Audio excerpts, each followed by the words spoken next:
La drépanocytose est une maladie héréditaire du sang qui particulièrement on retrouve en Afrique noire. Et pour davantage comprendre la pathologie, nous recevons Dr Ngale Victoire, qui est donc notre invitée. Elle est pharmacienne biologiste. Docteur, merci de nous recevoir. Merci à vous d'être là. Alors, c'est quoi la drépanocytose? La drépanocytose est une maladie génétique héréditaire qui est due à une anomalie d'hémoglobine. Pour être plus terre à terre, je dirais que c'est une anomalie qui affecte les cellules sanguines. Donc le drépanocytaire, lui, aura des globules rouges. Les globules rouges qui sont les cellules du sang, des globules rouges anormaux qui vont se détruire, se déformer et qui peuvent entraîner une occlusion au niveau des vaisseaux ou des artères, ce qui peut entraîner des crises vraiment très douloureuses. En des termes simples, qu'est-ce que ça veut dire? Alors, en des termes simples, je dirais d'abord que pour planter un peu le décor, le globule rouge, c'est une cellule du sang qui transporte l'oxygène, normalement, c'est sa fonction première. Alors, lorsque elle est atteinte dans son intégrité, cette fonction de transporteuse d'oxygène sera également atteinte. Donc, chez le drépanocytaire, les globules rouges, c'est-à-dire les cellules du sang, ont une hémoglobine anormale et donc ne peuvent plus transporter normalement l'oxygène.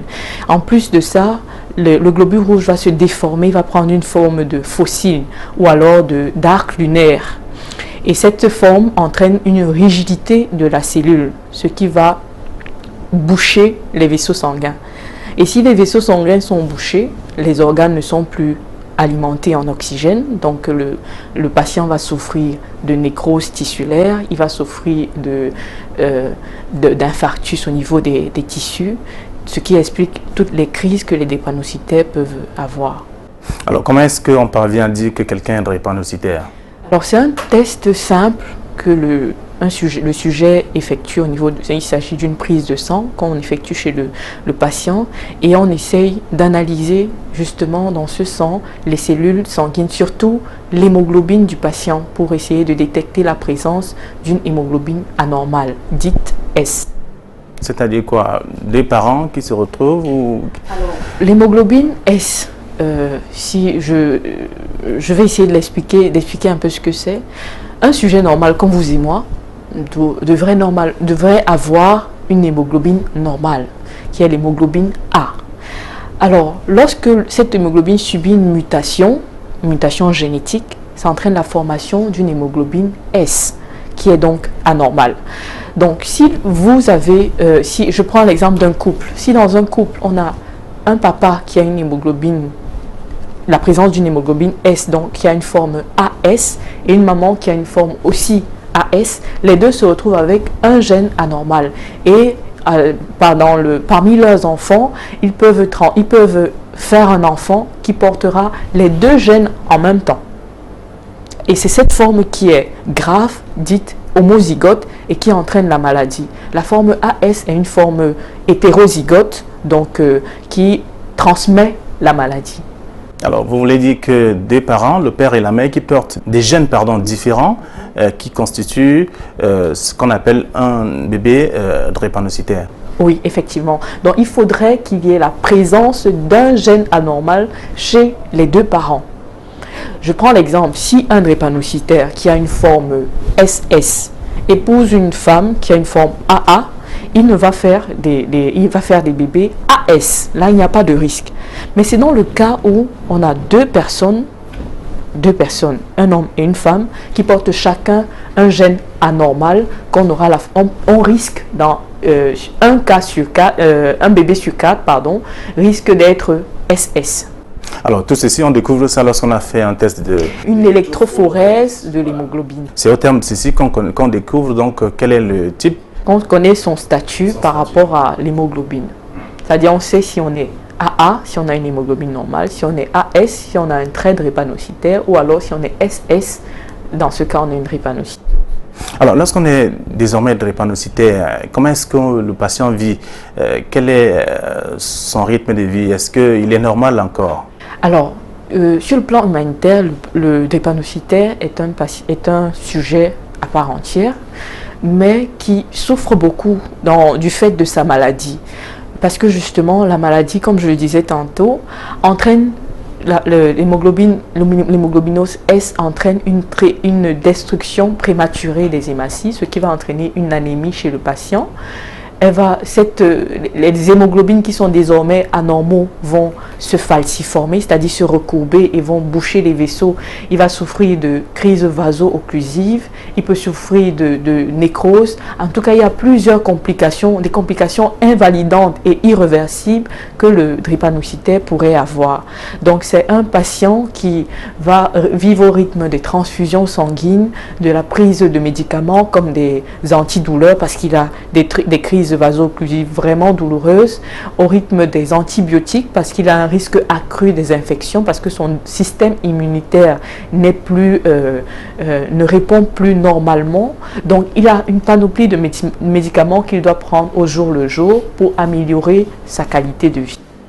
Alors aujourd'hui, peut-être j'aurais dû commencer par là en même temps, avant de parler des manifestations. Il y a des personnes qui se mettent ensemble sans faire cet examen, ce test-là, mais qui finissent par faire des enfants. Est-ce qu'au fur et à mesure qu'ils vivent, c'est les manifestations que dégage l'enfant qui font à ce que l'on découvre que l'enfant est malade? C'est justement pourquoi nous apprécions ce type d'émission, parce que ça nous permet de parler aux hommes, enfin à l'homme de la rue, pour leur dire c'est important de savoir quel type d'hémoglobine on a. Parce que de notre hémoglobine dépendra dépendra un peu la santé des enfants que nous aurons.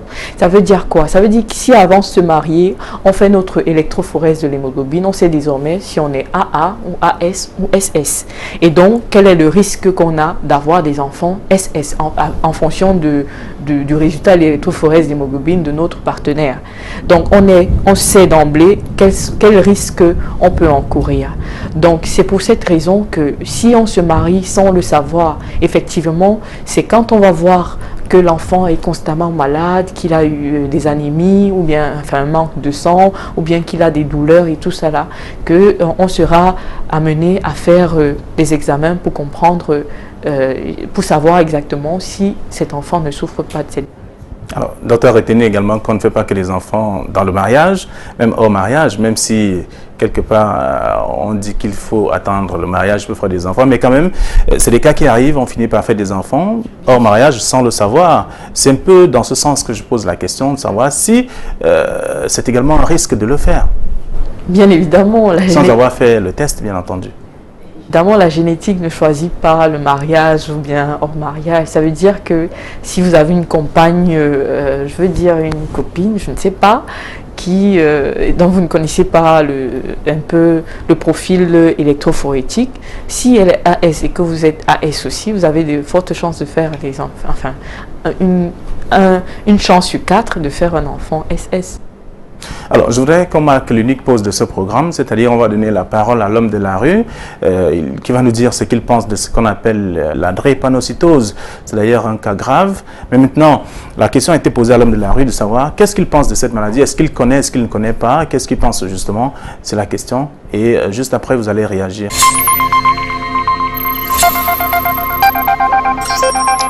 Au fait, je sais que c'est une maladie héréditaire.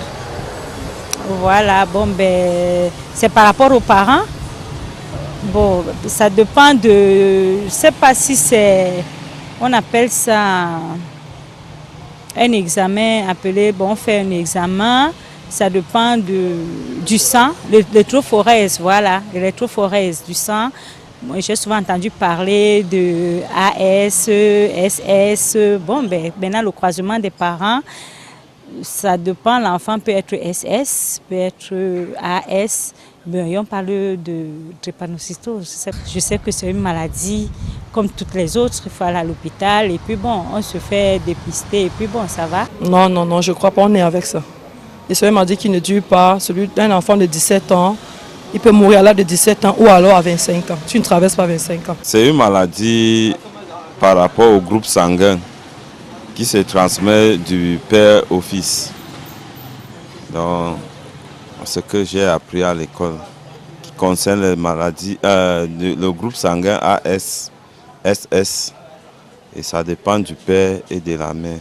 Ce n'est pas une maladie concernant la sorcellerie, s'il arrive un instant que vous embrassez une femme qui est peut-être AS et vous-même vous êtes AS, vous avez de fortes chances, 50% d'avoir les enfants SS et qui doivent être drépanocytaires. Et puis, ça sera un danger pour la vie de cet enfant. C'est une mauvaise maladie même.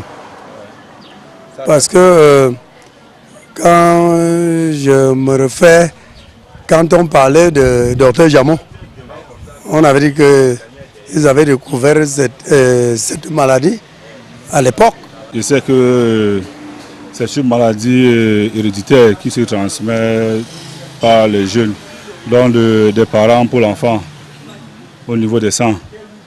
Et souvent ça vient au niveau des hydrophorèses. Quand il y a les tests qui donnent AS ou SS, ça fait l'effet de la maladie.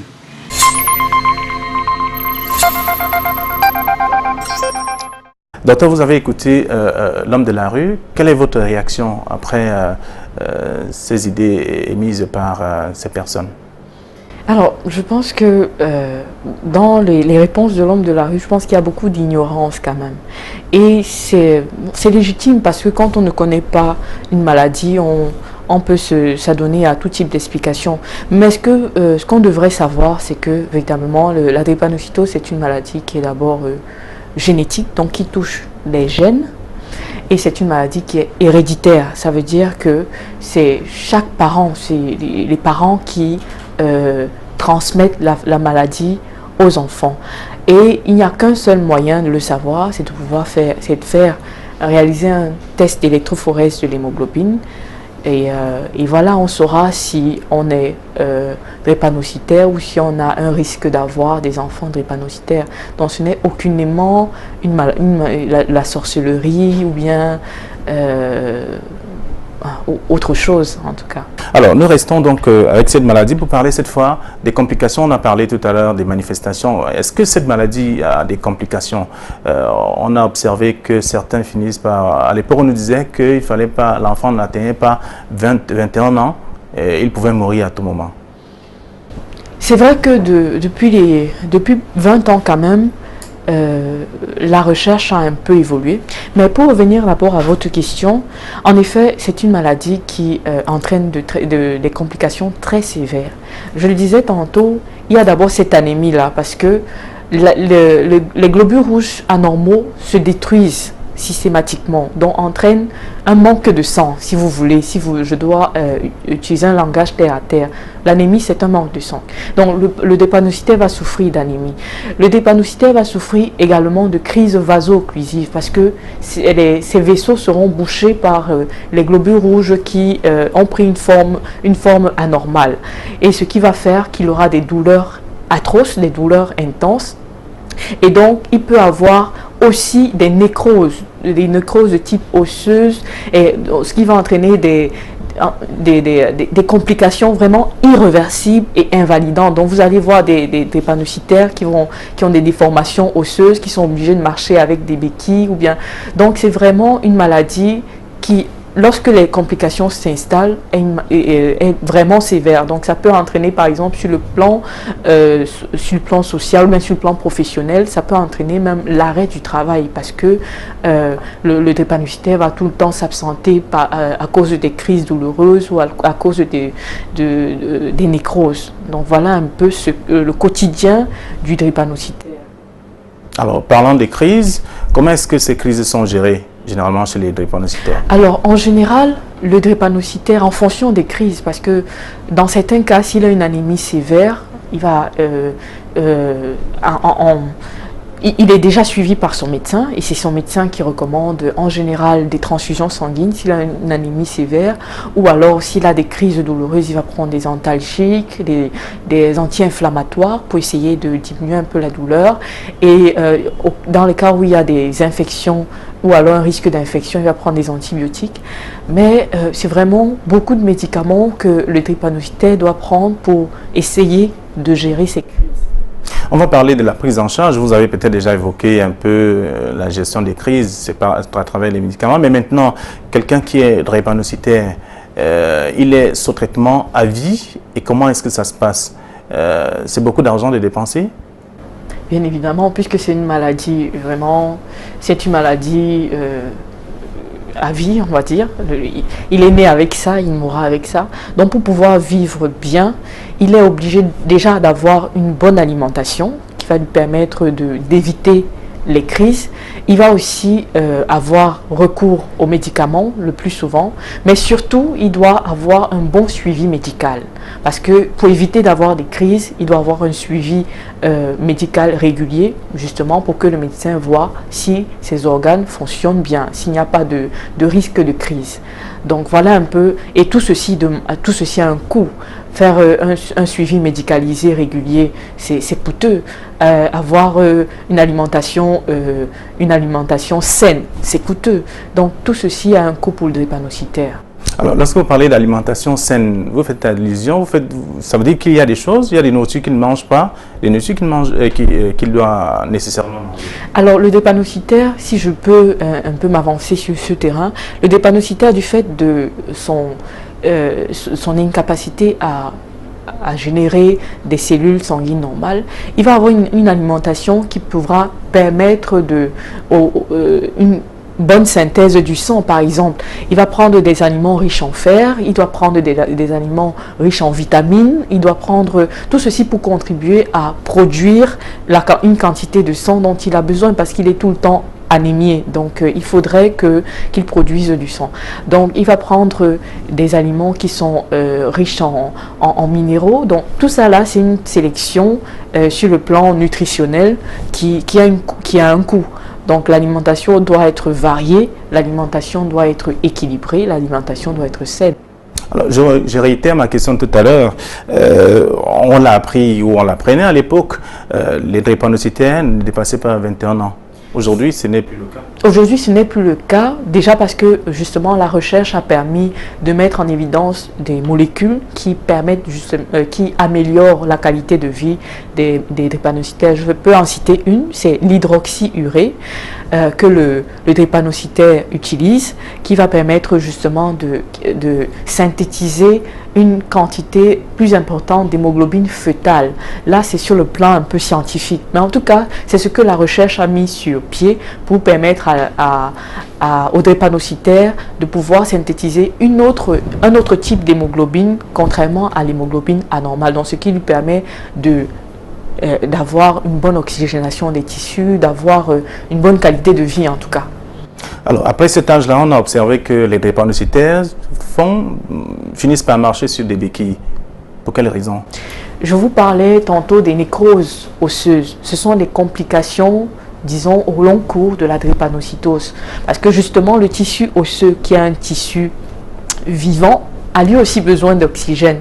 Mais si les vaisseaux sanguins qui alimentent ce tissu osseux sont bouchés par les hématies falciformées, donc on aura une nécrose au niveau de ce tissu. Et cette nécrose va se manifester par des déformations osseuses, ce qui entraîne justement la difficulté des drépanocytaires à marcher. Donc ils sont obligés après de marcher avec des béquilles. Docteur Ngalé, il y a quand même que la technologie évolue et la science aussi. Est-ce qu'il n'y a pas une possibilité de trouver des médicaments qui puissent traiter totalement la drépanocytose? Alors, si vous voulez mon avis, et par rapport à ma connaissance que j'ai des progrès de la recherche, je dirais qu'il n'y a qu'une seule solution actuelle à la drépanocytose en tout cas. Mais il ne s'agit en aucun cas d'une molécule ou d'un médicament qu'on prend, mais c'est un type de traitement. Alors en Europe, il s'agit de la greffe de cellules souches ou alors la greffe de la moelle osseuse. C'est pratiqué, c'est vrai, dans les pays vraiment industrialisés, les pays où il y a tout le matériel technique. Alors ça consiste en quoi la greffe de moelle osseuse ou la greffe de cellules souches? Il s'agit de prendre de la moelle osseuse. En fait, la moelle osseuse, c'est ce tissu-là qui permet de synthétiser les cellules du sang.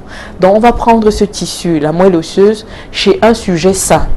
mais un sujet sain appartenant à la famille du drépanocytaire, parce qu'il doit être, ce tissu doit être compatible avec celui du drépanocytaire. Donc on va prendre un tissu, une moelle osseuse saine, et qu'on va transférer dans la moelle osseuse du drépanocytaire, bien évidemment, après avoir détruit la moelle osseuse anormale. Ce qui va faire que le drépanocytaire désormais pourra synthétiser des globules rouges ou des cellules sanguines normales et n'aura plus désormais la drépanocytose. Donc c'est une thérapie qui est efficace dans 85% des cas, mais qui est excessivement coûteuse. Et encore faudrait-il qu'il n'y ait pas de rejet de la moelle osseuse. Alors c'est facile pour nous en Afrique? Déjà, même en Europe, on compte 20 cas traités par an, traités par le transfert de moelle. Donc ce n'est vraiment pas abordable pour les Africains. Donc je pense que les chercheurs africains devraient encore se pencher davantage sur la question de la drépanocytose, parce que vous l'avez dit dès le départ, ça concerne vraiment beaucoup plus la population africaine, surtout la population africaine subsaharienne. Donc nous sommes tous invités à vraiment nous pencher sur la question. Je voudrais que l'on revienne sur un ou deux aspects du départ, parlant d'un porteur sain. Vous avez évoqué lorsqu'on discutait en off, qu'est-ce que ça veut dire, porteur sain de la drépanocytose? Alors un porteur sain, c'est celui qui a qui a une hémoglobine, qui a juste un gène de l'hémoglobine, et donc qui a la forme AS, il y a une hémoglobine AS. Donc lui, il ne fera pas la maladie, mais il la transmettra. Il est donc dit hétérozygote parce qu'il a une partie de son hémoglobine qui est normale et une partie qui est anormale. Alors dans la société, on en trouve? On en trouve beaucoup. Je ne sais pas si vous d'ailleurs, vous avez déjà fait votre test électrophorèse de l'hémoglobine, mais ça peut être un sujet comme vous et moi. Ah, voilà. Mais maintenant, pour davantage comprendre, puisque au départ, j'imagine que les téléspectateurs qui nous regardent ont eu du mal à comprendre un peu la différence qu'il y a, tout au moins, comment est-ce qu'on arrive à attraper ou alors à devenir drépanocytaire. C'est intéressant de le savoir. Comment ça se passe? Ça se passe entre qui et à quel degré de la vie? Alors, schématiquement, il s'agit de deux personnes, un homme et une femme. On va prendre un exemple d'un homme AS et d'une femme AS. Ça veut dire qu'il a une partie, un gène qui est normal et un gène qui est anormal. Alors, lorsque les deux se mettent ensemble, ils ont la possibilité soit d'avoir un enfant AA, c'est-à-dire qui a hérité du gène A du père et du gène A de la mère. Donc ça va faire un enfant AA. Alors, on a aussi la possibilité d'avoir un enfant AS, donc celui qui aura hérité du gène A du père et du gène S de la mère.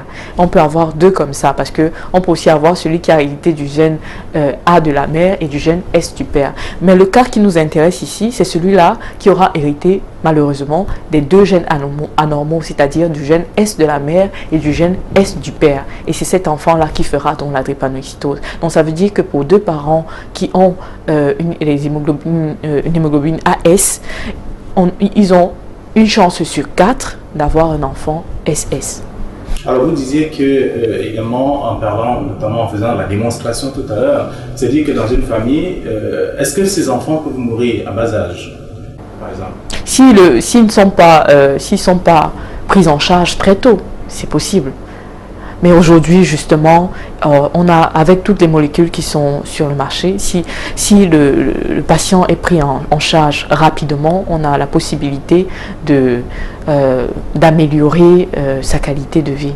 Avec l'ignorance que vous avez évoquée tout à l'heure, il est donc difficile de le savoir, puisque un couple qui finit par faire un enfant sans le savoir, malheureusement, laisse grandir l'enfant qui est peut-être constamment ou régulièrement malade, et à la fin, on se rend compte que l'enfant effectivement. Et nous sommes par exemple aussi en Afrique, et comme on le sait, et dans les zones retirées, c'est très fréquent, la maladie est fréquente là-bas. Et effectivement, la maladie est très fréquente dans les zones reculées. C'est pour cette raison que, en fait, je le redis encore, c'est pour cette raison qu'il est important de faire cette analyse, parce que c'est le seul moyen de le savoir. Ça ne se dit pas sur le visage qu'un sujet est AS, donc il n'y a que il n'y a que cette analyse qui permet de savoir, surtout lorsqu'il est pratiqué enfin, avant le mariage, pour permettre aux deux partenaires de savoir s'ils ont des risques de faire des enfants SS. C'est une exigence? Non, ce n'est pas une exigence, mais c'est une recommandation. Voilà. Alors maintenant, les deux, lorsqu'ils sont connus, ils savent qu'ils portent des gènes du genre, oui. On peut les encourager à faire des enfants ou on leur demande simplement d'arriver? Alors non, on ne peut pas détruire un couple. Si deux personnes s'aiment, mais s'ils savent qu'ils sont tous les deux AS, là, au moins on saura qu'il y a des risques de faire un enfant drépanocytaire. Et lorsqu'ils auront des enfants, si on dépiste précocement ces enfants, on peut les prendre en charge très facilement. Et les enfants peuvent mener une vie normale si on les prend en charge très rapidement. Vous êtes pharmacien biologiste. Tout à fait. Vous êtes docteur Ngalé Victoire. Oui. Merci de nous avoir reçus. Je vous remercie. Je vous remercie d'avoir programmé cette émission. J'espère que le public aura compris désormais ce que c'est que la drépanocytose. Merci. Et merci à vous également, chers téléspectateurs, et à très bientôt sur Equinox Télévision.